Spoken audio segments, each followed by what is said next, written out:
So the other day I was watching the Blackfish documentary, and if you aren't familiar with that, it's basically the documentary that exposed Seaworld and all the shady shit that it's engaged in, like taking these orcas out of the wild to put them in terrible conditions, as well as covering up many incidents of their trainers being hurt or killed by the orcas. And after watching this, I have so many questions, especially for these people, the trainers who worked at SeaWorld for so long. Like, why did they stay working there after seeing all this shit? I mean, I get the initial appeal of the job. You get to play all day with orcas, who are extremely intelligent and cool creatures. But after seeing videos like this, where this guy gets split in two, or this where this girl's arm gets all fucked up, or this where the orca takes this guy by the foot and drags him to the bottom of the pool for minutes at a time, you would probably think that nobody would want to work this job. Like, how much are they paying these trainers at SeaWorld, man? Because at a certain point, it really wouldn't be worth it anymore. Nah, actually, they probably do get paid OD, because if not, nobody would work this job. Actually, you know what, let me look it up really quick.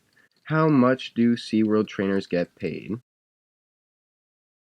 Bruh, bruh, bruh. Nah, hold up. 13.89 an hour? You are bugging. If you ever thought I would work at SeaWorld and risk my life so I can get paid like that. $13 is less than the minimum wage in a lot of places. So I could literally go get a job at McDonald's and I get paid more than these SeaWorld trainers. And I wouldn't have to do shit like this. Like, this is so dangerous it makes my fucking skin crawl. I really want to know who thought that this was a good idea. First of all, just the fact that this trainer is in a pool makes the situation dangerous, okay? People can drown in pools, and that's why lifeguards are required at every pool, because pools are just so dangerous. Then, just add the fact that the trainer is doing crazy, complex movements flying through the air to make the situation a little bit more dangerous. But don't forget that there's a killer whale in the pool. So if something happens and someone does start drowning, no one can jump in to save them because there's a killer whale in the pool. Like, lifeguards here would be pretty much useless because no lifeguard is going to jump into the pool to save someone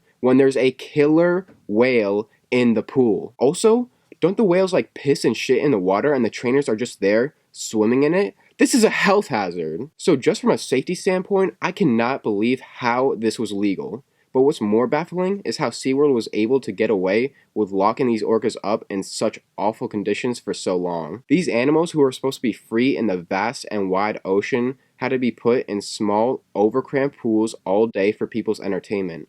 Then at night, they got locked up inside even smaller cages where they couldn't even move. And over time, these cramped conditions took a toll on the orcas, causing tension and fighting between them, as well as physical changes like literally making their fins curl up. So pretty much the biggest takeaway I had from this documentary was how SeaWorld, and all zoos in general, are really fucked up. Because taking animals out of their natural environment and locking them up inside of zoos prevents them from doing what's natural and important to them, and causes many mental and physical problems for the animals. Now, it is true that some zoos provide a better environment for their animals than other ones. For example, some zoos just lock the animals up inside tiny little cages, while others give the animals a lot of open space and try to simulate their natural environment as much as possible. The more similar the zoo is to the animal's natural environment, the better the conditions and thus the better quality of life for the animals. Now, this may seem like a weird thing for me to say, but have you ever thought to yourself that us humans live in a zoo of our own design? Think about it. Every day we design the world that we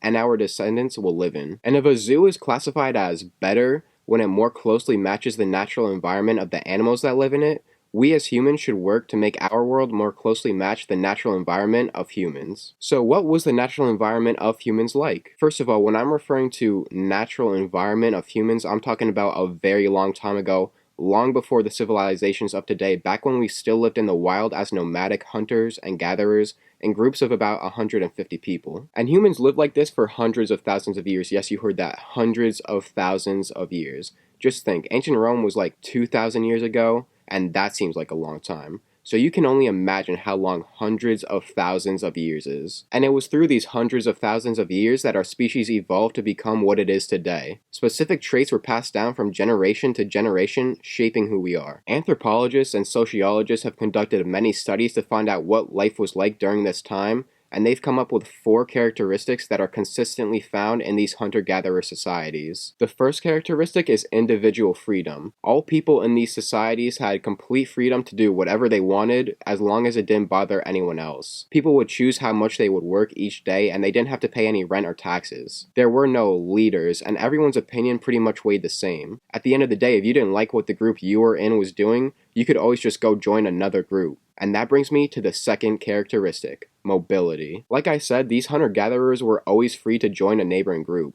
and this would be done either to avoid a conflict or just to get a change in scenery. Another aspect of mobility is that hunter-gatherers are nomadic, meaning they move from one place to the next, so they can't really carry a lot of items with them. This meant that ownership was not a very big thing during this time period, which is very different from today, where we live in a materialistic society with everyone chasing their Lamborghinis and shit like that. The third characteristic is generosity, which was actually necessary for survival. Think about it, let's say I'm in one of these groups and today I catch a deer. Would it be smart for me to keep the entire deer for myself? Probably not, because me, no lie, I can eat a fuck ton of food, I'm a fatty. But an entire deer may be too much for me to eat in one day before it goes bad. Also, the chances of me catching another deer tomorrow are pretty small, so I'm gonna have no food for tomorrow. However, let's say I only eat a little bit of the deer that I caught and I share the rest of it with 10 other people. The probability of one of those 10 people catching a deer tomorrow is much higher than the chance of just me catching a deer tomorrow. And if I share with them the deer that I caught today, they'll let me have some of the deer that they will catch tomorrow. So in these groups, generosity had massive benefits, making it extremely prevalent. And keep in mind that this generosity was passed down from generation to generation over hundreds of thousands of years, meaning that it's part of our human identity to be generous. This is why it feels genuinely good to help other people. Speaking of which, if you guys want to be generous right now, you could take 2 seconds of your time to drop a like on the video and subscribe as well if you've been enjoying it so far. It would really help me out, so I would appreciate that. The fourth characteristic is gratitude, meaning that these hunter-gatherers were happy with what they had. Their lives were much harder than life is today. They had no buildings, no cars, no internet, but they were thankful for what they did have, and because of this, they had more happiness with less things. Now, some of you out there may be thinking, hey, freedom, mobility, generosity, and gratitude, those aren't only characteristic of hunter-gatherer societies, those are also characteristic of today's society. And I can see why you would think this, there are aspects of these characteristics prevalent today, but upon closer inspection, these characteristics do not reflect today's world at all. Here in America especially, we love to talk about how free we are, and we do have a lot of freedoms in this country. For example, I can say whatever the fuck I want. But can I really? Because while it is true that I can say whatever I want without going to jail, I can't say whatever I want when I'm at work, for example. Imagine I just cursed out every customer who walked in and looked at me funny, I'd get fired real quick. And speaking of work, we're all pretty much just slaves to our jobs. Most people get woken up by an alarm clock in the morning and reluctantly go to some meaningless job that they hate just so they can have enough money to put a roof over their head to sleep under and get recharged for the next day of work at the job that they hate. This is very different from the hunter-gatherer lifestyle where people typically only work 20 hours a week. Yes, you heard that. Only 20 hours a week. That is some light shit. And they actually enjoyed working too because the work that they did, hunting and gathering, actually felt meaningful to them because it was directly benefiting them. Also, are we really free if it's a possibility for me to get drafted and go die in a war that started because one dude who I've never even met in my life, who just happens to be from my country, thought it would be a good idea to go kill some other dude who, once again, I've never even met in my life, who happens to live in a different country? Yo, I swear, if I get drafted, I'm about to be tight. If I get drafted, though, I'm gonna show up to boot camp in the worst shape of my life. They'll be having us doing, sprints and shit, and I will be straight fucking jogging that, to the point where they're just gonna be like, you know what, bro? We cannot take this guy to Iran with us, alright? He's holding us back. And that, ladies and gentlemen, well, actually, no. Just gentlemen, is how you avoid the draft. As for mobility, many people today find themselves stuck in a bad relationship or friend group because they have no one else to hang out with, and the fear of being alone is worse than hanging out with people that they don't fuck with. And this can be a serious problem for some people. Let's say, for example, you're trying to quit smoking weed, a healthy decision, but everybody in your friend group smokes. Whenever you hang out with them, guess what they're going to be doing? Smoking. And if you're in a room where everybody's passing around the J, are you really not going to take a hit of that?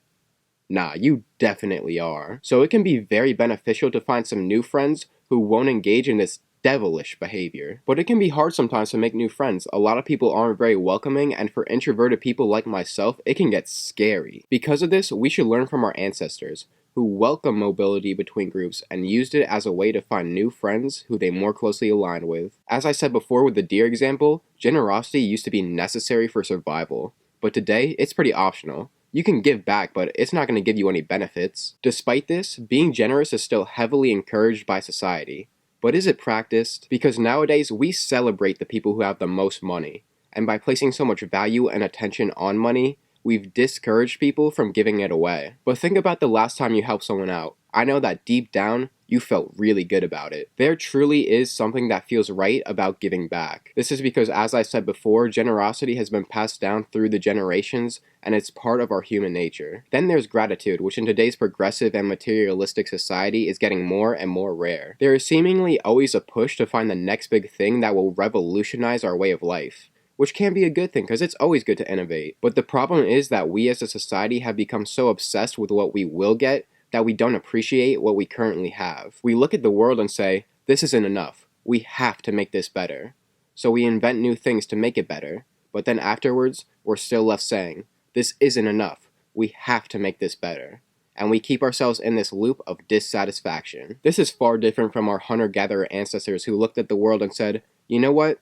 This is good enough. I'm satisfied. And by today's standards, these people had nothing. No houses, no cars, no internet. And because of this, their lives are much more difficult and much less comfortable than ours. But they were still happier than us, and that's because they focused on what they did have, which was food, water, and a community of people who were welcoming and accepting. So by literally just changing your attitude about the world and being thankful for what you do have rather than upset about what you don't have, you can become more satisfied and thus live a more peaceful life. Sometimes you have to go backwards to go forwards, and that's part of the point I'm making in this video. By looking at our prehistoric past, we can learn some ways of life that, when implemented, can greatly improve the quality of life today. A lot of the examples and inspiration for this video came from this book right here, Civilized to Death by Christopher Ryan. I would recommend it, Once again, everybody, let's get this knowledge up, #reading wave here in 2020. So let's all design a world that works best for us. One that reflects the natural environment that our species has lived in for hundreds of thousands of years and allows us to practice the behaviors of our ancestors. And on an individual level,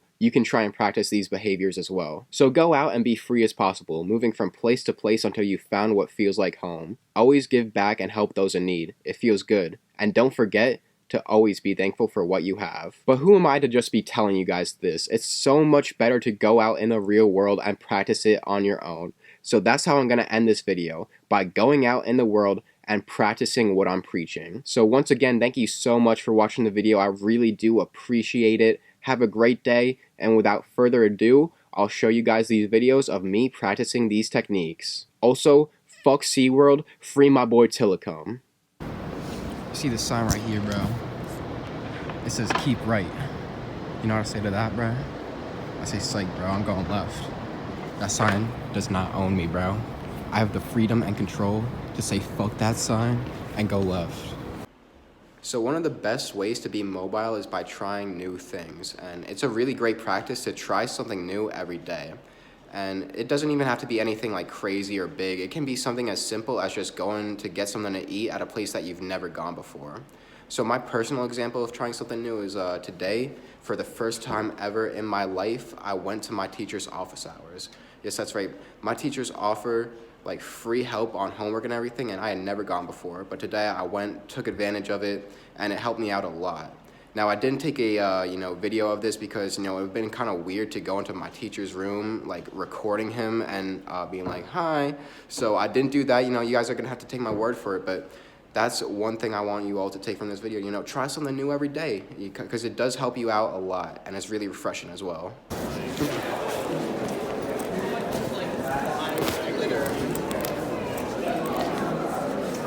Bro.